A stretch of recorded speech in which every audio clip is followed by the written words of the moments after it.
बहुत 15 साल बहुत लोगों ने मौका दिया। अभी भी गरीबी बिहार में सबसे ज़्यादा है देश में। अभी भी बेरोज़गारी दर जो है 46.6 हो चुका है, यानी देश का सबसे युवा प्रदेश और वो बेरोज़गारी में सबसे आगे।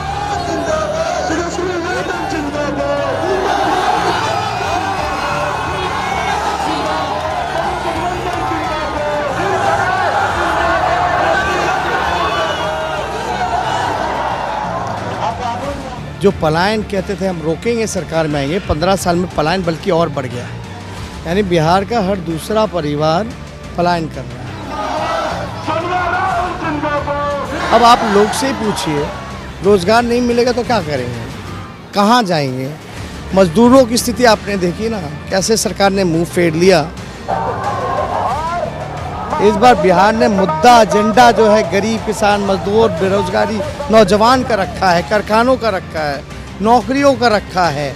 तो मेरे को लगता है ये केवल बिहार का ही एजेंडा नहीं बल्कि पूरे देश में ये एजेंडा लागू है।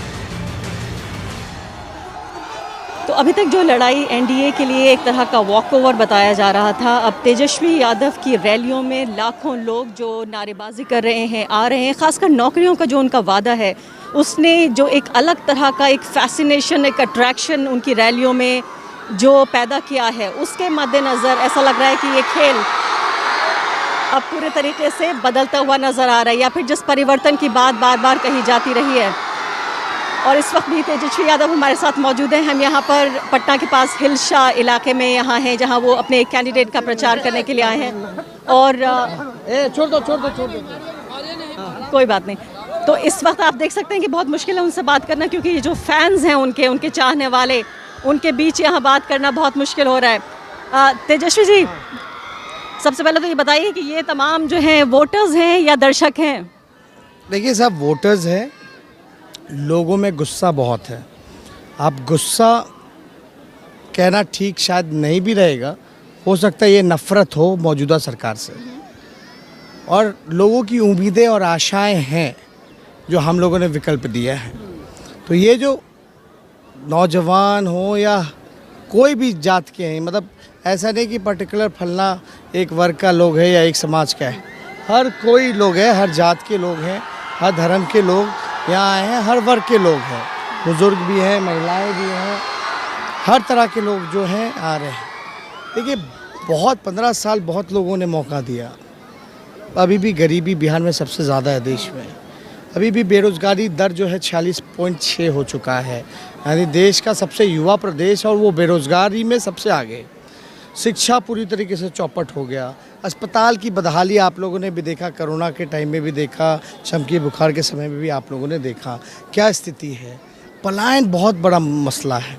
तो आप देखिए, बिहार का अरबों खरबों रुपया जो है वो तो बाहर जा रहा है, दूसरे प्रदेशों में जा रहा है। शिक्षा के लिए जाना हो तो बाहर चले जाते हैं, रोज़ी रोटी, अब तो मजदूरी के लिए लोग बाहर जाते हैं। पहले तो नौकरियाँ के लिए जाते थे, नौकरी तो है ही भाई, यहाँ तो कोई IT सेक्टर तो ऐसा है नहीं, कोई कारखाने लगे ही नहीं। नीतीश बाबू ने 15 साल तक तो लगाए नहीं। अब हवाला दे रहे हैं कि भाई यहाँ समुद्र नहीं है, लैंडलॉक्ड स्टेट है। अगर लैंडलॉक्ड स्टेट है भी तो let's compare with Punjab, Rajasthan and Haryana, which is much smaller states, काफ़ी छोटे। तेजस्वी जी, जब आपने 10 लाख नौकरियों के बारे में सोचा और वादा किया, तो क्या सोचा था आपने कि वाकई इतना आकर्षण पैदा होगा इसको लेकर? नहीं, देखिए, बेरोज़गारी यात्रा हटाओ यात्रा पे हम निकलने वाले थे।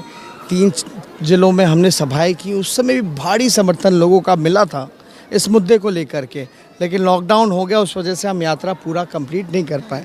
उसके बाद आपने देखा होगा कोरोना में, जो महामारी में मजदूर भाई, बिहार की असलियत सरकार की और ज़मीनी जो पलायन कहते थे हम रोकेंगे सरकार में आएंगे, 15 साल में पलायन बल्कि और बढ़ गया। यानी बिहार का हर दूसरा परिवार पलायन कर रहा है, शिक्षा को लेके, रोज़गार को लेकर के या इलाज को लेकर के। पलायन बिहार की पुरानी कहानी है और अब और ज़्यादा बढ़ गया। कोरोना के मद्देनज़र भी सबसे ज़्यादा बिहारी अफेक्टेड हुए, बिल्कुल। लेकिन कई लोग सवाल ये पूछ रहे हैं कि ये तो बहुत आसान है, मैं भी ये कह सकती हूँ, मेरे पास तो कोई पावर नहीं है, स्टेट पावर नहीं है, मैं भी वादा कर सकती हूँ कि 10 नहीं, अब बीजेपी कह रही है, एनडीए कह रही है 19 लाख। ये आपका ये स्ट्रक्चर मुझे समझाइए कि ये 10 लाख नौकरियाँ कैसे आएँ? This is very much simple. Budget Bihar का आपको सबसे पहले जानना होगा कि कितने का बजट है। 2,13,000 करोड़ का। 2,13,000 करोड़ एक तरफ रखते हैं। बिहार सरकार में ऑलरेडी पदे जो हैं वो रिक्त हैं। कितनी 4.5 लाख पदे रिक्त हैं। मतलब बिहार सरकार जब चाहे तब जो है नौकरी 4.5 लाख दे सकती है, और इसके लिए आपको अलग से बजट नहीं चाहिए, क्योंकि प्लांट बजट में नॉन प्लांट बजट होता है, एक प्लांट बजट होता है, उसमें ऑलरेडी ये पदे इंक्लूडेड हैं। 4.5 डॉक्टर नहीं होते, नर्स नहीं होते, कंपाउंडर नहीं होते, टीचर्स नहीं होते, प्रोफेसर्स नहीं होते। एक मणिपुर जो छोटा सा राज्य है, वहाँ 1 लाख आबादी पर 1000 पुलिसकर्मी हैं, बिहार 77 है केवल 1 लाख पर। तो वो तो आपको भरना ही पड़ेगा। आप नहीं भरिएगा तो शिक्षा कैसे सुधारिएगा, चिकित्सा कैसे सुधारिएगा। जूनियर इंजीनियर का पद लगभग 60% खाली है, तो चीज़ें कहाँ से बनेंगी जो हम इंफ्रास्ट्रक्चर को सुधारना चाहते हैं। इसमें एग्रीकल्चर की जॉब शामिल नहीं है क्या? क्योंकि एनडीए ये केवल जो है सरकारी नौकरियों के बारे में हम बात कर रहे हैं। मैं ये भी समझना चाह रही थी कि मैं जब ये बता दूं, ये तो 4.5 लाख तब दिया जा सकता है जब चाहे तब, जो खाली है। 5.5 लाख नौकरी जो है वो हमने जो बोला है नेशनल एवरेज के मुकाबले वो देना।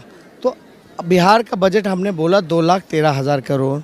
बिहार सरकार बजट का कितना आप डॉक्यूमेंट निकालिएगा, हम लोगों ने स्टडी किया है काफ़ी। हम झूठा वादा नहीं करना चाहते क्योंकि हमको लंबी राजनीति करनी है। तो हम ये कह रहे हैं कि केवल 60% बिहार सरकार खर्च कर पाती है, बाकी का पैसा जो है वो वापस लौटा देती है, सरेंडर कर देती है। यानी कितना 40%। तो 2,13,000 करोड़ का 40% 80,000 करोड़ रुपए। तो ये पैसा है। हमको अगर बोलना होता तो हम क्यों नहीं बोलते 1 करोड़ रोजगार दूंगा मैं। 10 लाख और आपने किसी रोजगार नहीं बोला, हम तो बोल रहे हैं कि सरकारी नौकरी, बल्कि कारखाने का भी हमारा विजन है। जो बंद पड़ी शुगर मिल्स है, पेपर मिल्स है, जूट मिल है, फूड प्रोसेसिंग यूनिट, मक्का, केला, लीची, मखाना, फॉक्सनट जिसको कहते हैं, इतनी बड़ा प्रोडक्शन हमारा होता है, लेकिन कोई भी फूड प्रोसेसिंग यूनिट्स के बारे में नीतीश जी ने नहीं सोचा। टूरिज्म बढ़ेगा, इतना गौरवशाली इतिहास है। ये इस बात का श्रेय तो देना पड़ेगा आपको कि ये चुनाव जो लग रहा था कि फिर राष्ट्रवाद हिंदू मुस्लिम के मुद्दे पे जाएगा, आप वापस इसको नौकरियों और विकास के मुद्दे पर लाए हैं। ये तो वाकई आपको श्रेय देना पड़ेगा। लेकिन क्या ये एक सोची समझी बात थी कि देखिए अभी भी आज भी नरेंद्र मोदी जी ने कह दिया कि 370 हमने हटा दी, ये लोग वापस लाना चाहते हैं। बिहार के नागरिक जो हैं सैनिक वहाँ गलवान घाटी में शहीद हुए। देखिए एक बात तो है, ये बिहार का चुनाव है, वो जो भी मुद्दे ला रहे हैं ठीक है, राष्ट्र से अगर जुड़ा हुआ हो वो तो राष्ट्र मुद्दे, लेकिन ये तो बिहार का चुनाव है। बेरोजगारी से सबसे बड़ा आतंक हमको नहीं लगता कुछ और हो सकता है। भूखमरी, गरीबी, बेबसी, लाचारी, बदहाल व्यवस्था, चरमराई पूरी सिस्टम, तो इन सब चीज़ों को सुधारना होगा। अब आप लोग से ही पूछिए, रोज़गार नहीं मिलेगा तो क्या करेंगे, कहाँ जाएंगे। मजदूरों की स्थिति आपने देखी ना, कैसे सरकार ने मुंह फेर लिया, कहाँ जाते वो, कहाँ रहेंगे। बेरोजगारी से बड़ा आतंक नहीं है, आप ये कह रहे हैं, बहुत अच्छी बात है। लेकिन मैं आपसे जानना चाहती हूँ कि सामाजिक न्याय की राजनीति का इतिहास रहा है, लालू यादव भी उसको एस्टैब्लिश करने में एक बड़े, तो मैं ये जानना चाहती हूँ कि इस बार पहचान से अलग चुनावी कैंपेन करने के पीछे क्या वजह है? देखिए एक दौर था, लालू जी का जो दौर था वो उस समय जो मांग थी वो सोशल जस्टिस की थी, सामाजिक न्याय की थी। आपका जो दौर आया है वो आर्थिक न्याय का दौर है। तो हम लोग देखिए ज़माना बदलता है तो ज़माने के बदलाव से हम लोगों के इश्यूज़ भी, एजेंडाज भी बदलते हैं, मांग भी लोगों की बदलती है। अब तो लोग गरीब को लालू जी ने इतना ताकत दे दिया कि अब अधिकार छीन सकते हैं, ले लेते हैं। पहले खटिया में नहीं बैठे, लेकिन अब जो है आर्थिक न्याय सबको चाहिए, चाहे वो अपर कास्ट का हो, मिडिल क्लास हो, बैकवर्ड हो, एक्सट्रीम बैकवर्ड हो, हर क्लास को चाहिए आर्थिक न्याय। लेकिन लालू जी की तस्वीर नहीं है कहीं भी चुनाव में। नहीं, 2015 के चुनाव में भी नीतीश कुमार जी ने कहाँ लगाया था। हर एक लालू जी तो दिल में बसते हैं लोगों के। लालू जी की बिहार में क्या देश में हमको लगता है तस्वीर लगाने की ज़रूरत नहीं, क्योंकि लालू जी खुद ब खुद, जो लोग न्यायप्रिय जनता जो है, जो सेकुलरिज्म में, जो सोशल जस्टिस में जिनका विश्वास है, वो तो लालू जी दिल में बसते हैं। कॉन्शियस डिसीजन, ये कॉन्शियस डिसीजन लिया गया कि लालू यादव जी होती है पार्टी की, जिम्मेदारी मेरे को दी गई है तो मुझे जनता के बीच जाना है। लोग मुझसे कहेंगे, मैं करूँगा, मुख्यमंत्री मैं रहूँगा, लालू जी नहीं रहेंगे। लालू जी नेता हैं, सबसे बड़े नेता हैं, मास लीडर हैं, उनका कोई मुकाबला नहीं। लेकिन जब मुझे जिम्मेदारी गई है, मुख्यमंत्री रहते हुए मेरी जिम्मेदारी है कि मुझे काम करना है, मुझे लोगों की सुननी है। लालू यादव का अब क्या महत्व है इस चुनाव में? नहीं, महत्व है, लालू जी तो लोगों के कन कन में है पूरी तरीके से। सब लोग जान रहे हैं कि लालू जी को साजिश का शिकार बनाया गया है। अब मेरे ख्याल से 9 नवंबर को उनकी तारीख है, एक में मिल गया है, आधी सज़ा काट चुके हैं, तो बेल के जितने भी नियम होते हैं बेल देने के वो सारे फुलफ़िल करते हैं लालू जी। जो आधा सज़ा मेन होता है कि काटना पड़ता है, तो वो काट लिया उन्होंने। ये बताइए तेजस्वी जी कि बिहार का ये चुनाव, वेस्ट बंगाल का चुनाव, असम का चुनाव भारत की पूरी राजनीति के लिए एक तरह से एक बदलाव का संकेत देगा। क्या आप इसे इस तरह से देखते हैं कि इतना बड़ा चुनाव है? कह रहे हैं कि ये एजेंडा सिर्फ बिहार के लिए फिक्स किया गया है। हमने बंगाल के लिए भी और देश भर के अन्य राज्यों के लिए भी ये एजेंडा फिक्स हो गया है, क्योंकि बिहार ने महागठबंधन पिछले बार बनाया था तो वो एग्जाम्पल सेट हुआ था। इस बार बिहार ने मुद्दा एजेंडा जो है गरीब, किसान, मजदूर, बेरोजगारी, नौजवान का रखा है, कारखानों का रखा है, नौकरियों का रखा है। तो मेरे को लगता है ये केवल बिहार का ही एजेंडा नहीं बल्कि पूरे देश में ये एजेंडा लागू होगा। जी बताइए कि जो समीकरण है, जातीय समीकरण, बिहार में कुछ भी उससे अलग नहीं जाता है, लेकिन समीकरण आपके फेवर में उतने नहीं हैं। क्या ऐसी चीज़ है जो आपको ये कॉन्फिडेंस देती है कि आपकी सरकार बने? लोग सोचते हैं कि भाई 3 पार्टियों में से 2 पार्टी जहाँ रहेगी वहाँ जीत हो जाएगी। लोकप्रियता घटी है ना, नीतीश कुमार जी की लोकप्रियता घटी है। बाई इलेक्शंस में लोकसभा के ठीक बाद बाई इलेक्शंस थे, सारी सीटों पे हम लोग जीते हैं।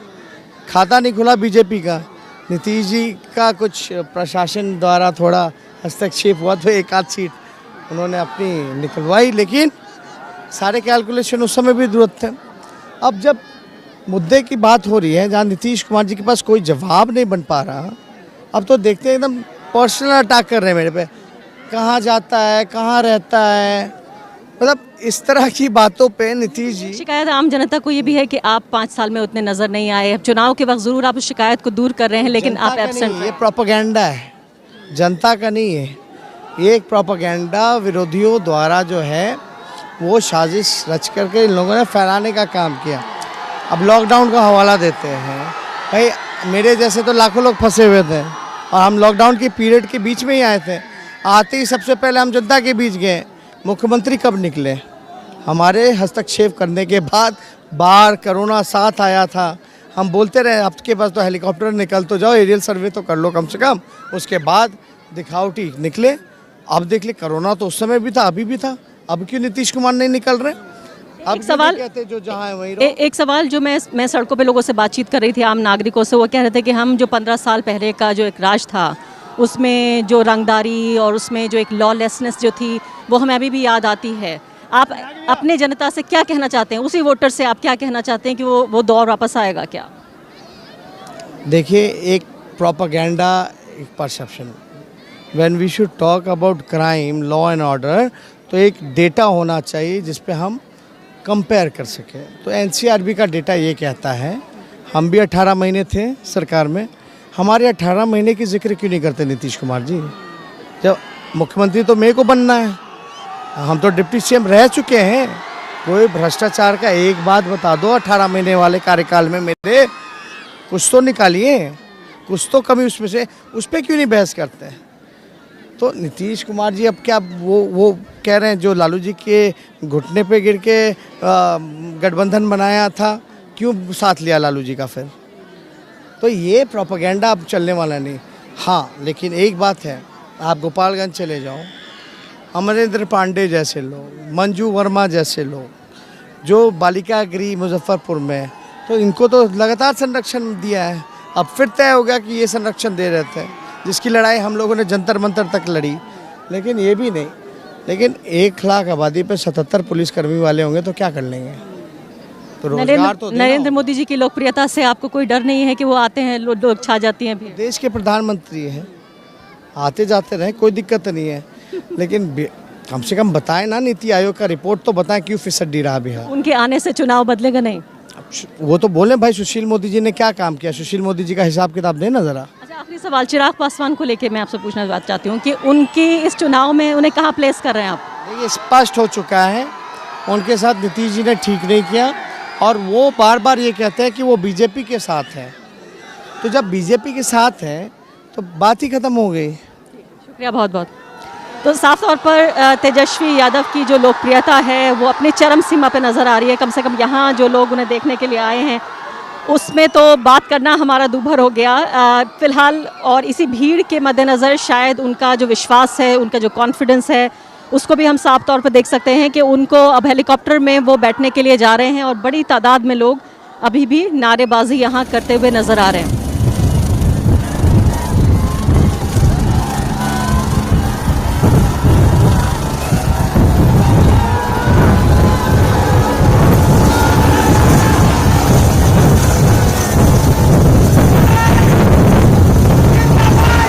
द वायर के और वीडियोस देखने के लिए सब्सक्राइब करें और बेल आइकन पर क्लिक करें। स्वतंत्र पत्रकारिता की आर्थिक मदद करने के लिए डिस्क्रिप्शन में दिए गए लिंक पर जाएं और अपनी राशि चुनें।